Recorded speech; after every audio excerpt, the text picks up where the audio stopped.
ప్రభాకర్ రెడ్డి మాట్లాడినాడని, తెలుగుదేశం వాళ్ళు మాట్లాడినారని, ఇంకో పార్టీ మాట్లాడినారనేది నాకు అనవసరమైన విషయం. నేను క్లియర్ కట్గా చెప్పేది ఒకటే, మా రాయలసీమ ప్రాంతంలో ఖచ్చితంగా ఈ ప్రభుత్వంలో అన్యాయం జరుగుతోంది. దానికి ఎంత దూరమైనా కొట్లాడతాను. డెఫినెట్గా నేను అన్న మాటకు కట్టుబడి ఉన్నాను. ఈరోజు ప్రభాకర్ రెడ్డి మాట్లాడుతున్నాడు, అది జరిగింది, ఇది జరిగింది. నేను ఒకటే అడుగుతున్నా, నీకు చేతనైతే అనంతపూర్ నుంచి పోయిన ఎయిమ్స్ని ఎనికి తీసుకుని, కర్నూలు నుంచి పోయిన హైకోర్టుని ఎనికి తీసుకొని రండి. అదేవిధంగా కడపలో కట్టాల్సిన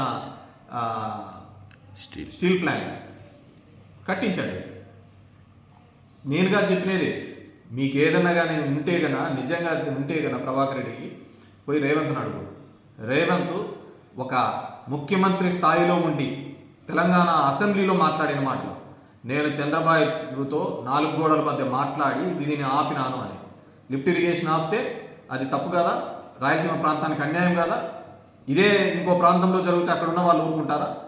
లేకుంటే నువ్వు అమరావతి ప్రాంతంలో జరుగుతోంది, అక్కడ అందరూ ఏకం కాలేదా? 29 గ్రామ ప్రజలు మొత్తం అంతా ఏదో ఇది జరిగిపోతుందని. ఈరోజు చంద్రబాబు నాయుడు రోజు పోతున్నాడు, అమరావతిని క్యాపిటల్గా ప్రకటించండి అని, అమరావతికి ఇన్ని కోట్లు నిధులు కావాలని చెప్పేసి బ్యాంకుల దగ్గర పోతున్నాడు.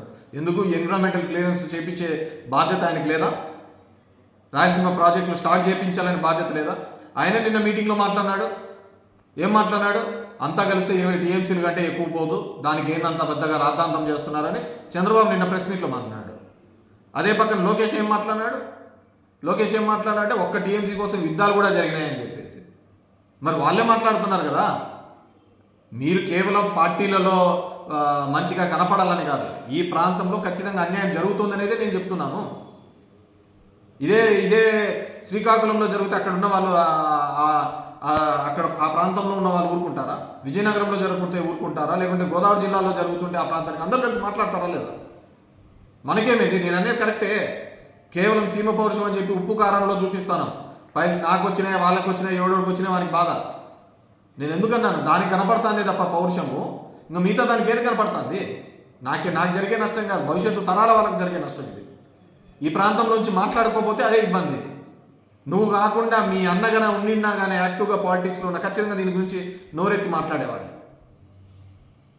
నీకు లేదు, నీకు ఎంతున్నా కానీ అంత. ఇంతకుముందు కూడా చూసినాం కదా ఇదే మాటలు. విజయమ్మ గారిని నోటుకు వచ్చినట్టు తిట్టినావు, మళ్ళీ విజయమ్మ గారి దగ్గర పోయినావు. ఇప్పుడు నాకు ఆ కుటుంబంతో ఏమీ ఇబ్బంది లేదు అంటున్నావు. అందరి బతుకులు అందరికీ తెలిసినదే. నువ్వు వ్యక్తిగతంగా మాట్లాడుతున్నావు, దట్స్ మై ఫ్యామిలీ, నేను మా భార్య నా పిల్లలు ఎక్కడికి వెళ్ళాలంటే అక్కడికి వెళ్తా అంటావు. నువ్వు నీ కొడుకు వెళ్తూ ఉంటారు, మన డ్యాన్స్ ప్రోగ్రామ్ పెట్టారు కదా, డ్యాన్సులు కూడా చేశారు కదా, దాన్ని నేనేమని అంటారా? మా విఘ్నత అది. చదువుకుంటే వయసు వస్తే సరిపోదు కదా ఏ దానికైనా. నువ్వు ఈ తిక్క మాటలతో డీవియేషన్ కాదు. నీకు చేతనైతే చంద్రబాబు నాయుడు గారితో మాట్లాడు, లిఫ్ట్ ఇరిగేషన్ స్టార్ట్ చేపి, ఎన్విరాన్మెంటల్ క్లియరెన్స్కి ఇబ్బంది ఉంటే క్లియర్ చేపియండి. ఏమి ఇప్పుడు పోయి చేస్తున్నాడా లేదా? అమరావతి కోసం పడుతున్నారా లేదా తాపత్రయం? మన ప్రాంతంలో ఉండేటివన్నీ పోతున్నాయని నా బాధ. కొత్తగా వచ్చేటదిలే, ఆల్రెడీ శాంక్షన్ అయినట్టు పోతున్నాయి. దీనికి డెఫినెట్గా మాట్లాడతాను. ఈ వయసులో నేను మాట్లాడుకోకుంటే భవిష్యత్తు తరాలకు ఏం సమాధానం చెప్తాం? గెలుస్తాము, ఓడతాము, అందరి బతుకులు అందరికీ తెలిసినదే. ఎవడెట్లా గెలిచినాడు, ఎవడు బతుకు ఎంత అని చెప్పేసి ప్రపంచం అంతా చూస్తూ ఉంది. ఎవడెట్లా గెలిచినాడు, ఈరోజు దేశంలో జరుగుతున్న ఎలక్షన్లు ఎలా జరుగుతున్నాయని ప్రపంచం అందరికీ తెలిసినదే కదా. అది ఈవీఎంలో మాయో ఏ విధంగా మాయనో అని అందరికీ తెలుస్తూ ఉండేది. దాని గురించి అయితే పెద్ద సబ్జెక్టు, నేను ఎన్నోసార్లు చెప్పినాను. సో ఈ గెలుపోవటం చూసి విర్రవీగేది, ఈ కాలాలన్నీ పోయినాయి. చేతనైతే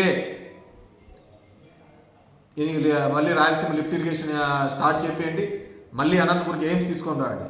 నేను చేయించాను. జగన్మోహన్ రెడ్డి గారితో మాట్లాడి మా దగ్గర జిల్లేడుబండి అనే ప్రాజెక్టు తీసుకొని రావడం జరిగింది. 700 కోట్ల రూపాయలతో, స్టేట్ గవర్నమెంట్తో 300 కోట్ల రూపాయలకు పని చేయించినాం. 100 crores ల్యాండ్ అక్విజిషన్కి పంపించినాం. మళ్ళీ వచ్చినారు అందరూ కూడా, మేము వస్తే ఇంకా అద్భుతాలు చేసేస్తాం, అంత డబ్బులు ఇప్పిస్తామని. చేపియండి, వాళ్ళని కూడా అడుగుతాం. మేము ఎక్కడ అడ్డం పడలేదే, అభివృద్ధికి ఎక్కడ అడ్డం పడలేదు. మన ప్రాంతం బాగుండాలి, మన ప్రాంతానికి నిధులు రావాలి, ఆ విధంగా కొట్లాడుతున్నాం. మీరు ఆ విధంగా కేవలం మెప్పు పొందాలని చూస్తున్నాం. ఇది తప్పు. ఖచ్చితంగా రాయలసీమ పౌరుషం అనేది ఉంటే ఇప్పటికైనా ప్రతి ఒక్కరూ మాట్లాడాల్సిందే.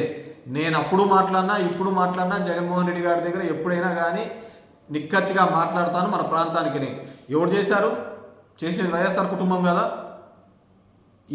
ఈ రాష్ట్రానికి చేసినది కానీ మన ప్రాంతానికి చేసినది ఎవరైనా ఉన్నారంటే అది జగన్మోహన్ రెడ్డి, రాజశేఖర రెడ్డి కదా. ఆ రోజు మీ అన్ననే కదా మంత్రిగా ఉంటే అన్ని చోట్ల పొగినాడు కదా మీ అన్ననే. సో ఇట్లాంటి గుడ్డ బెదిరింపులు కాదు, చేతనైతే ప్రభుత్వంలో ఉన్నావు, ప్రభుత్వంలో ఉండి మీరు ఈ స్థాయిలో ఉన్నప్పుడు ఖచ్చితంగా మాట్లాడాలి. మమ్మల్ని అనడం వల్ల మాకేం వచ్చినే లేదు, మిమ్మల్ని ఎవడు సీరియస్గా తీసుకునేది లేదు. ఎందుకంటే ఆల్రెడీ మీరు మీ వయసుతో పాటు జోకర్లుగా అయిపోయినారు. So I request all the public representatives, రాయలసీమలో ఉన్న ప్రజానికానికి, రైతు సంఘం నాయకులకు, విద్యార్థులకు అందరికీ ఆలోచించండి. రాజకీయాలు పక్కన పెట్టి ఆలోచించండి. మనకు జరుగుతున్న నష్టం తీరని లోటు, డెఫినెట్గా దాని మీద మీరు ఫైట్ చేయాలా. నేను కాదు, రేవంత్ మాట్లాడినాడు. రేవంత్ మీద ఎగరండి. ఇలాంటివన్నీ బెదిరే కాలాలు పోయినాయి. నన్ను కాదు, ఒకవేళ రాయలసీమకు నేను అన్యాయం చేసింటే ఖచ్చితంగా ఒకవేళ ఎవడైనా కానీ నా మీద దాడి చేస్తే దానికేం నేనేం సిద్ధమే. కానీ ఎవడు, అది మీకు కూడా అప్లికబుల్లా? రాయలసీమకు అన్యాయం చేసింటే మీరు కూడా తన్నలు తినడానికి రెడీగా ఉన్నారా? చెప్పండి. మళ్ళీ మీరు కూడా తన్నలు తినడానికి రెడీగా ఉన్నారా అంటున్నాను. రాయలసీమకు అన్యాయం చేసింటే డిబేట్ పెట్టి చెప్పండి. ఎందుకు మీరు ఇక్కడ నుంచి ఎయిమ్స్ ఎందుకు తీసుకోపోయినారని చెప్పేసి. వెనుకబడిన జిల్లాలో వచ్చినటువంటి ఒక మంచి ఇన్స్టిట్యూట్ ఈరోజు దగ్గర సంవత్సరానికి 1,00,000 మంది చూపించుకుంటున్నారు.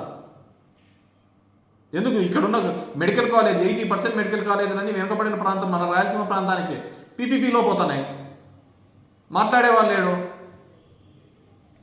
దాని మంచో చెడో అని విద్యా వైద్యం కంటే ఏ ప్రభుత్వం ఏం చేస్తుందయ్యా? సో ఎవరైనా కావచ్చు, నేను ఖచ్చితంగా రాయలసీమలో ఉన్న వాళ్ళు ఎవరికైనా కానీ పౌరుషం ఉంటే మా మీదుగా చూపించాల్సింది. ప్రాజెక్టులు రాలేదని చంద్రబాబు నాయుడు గారిని అడగండి, అంతే.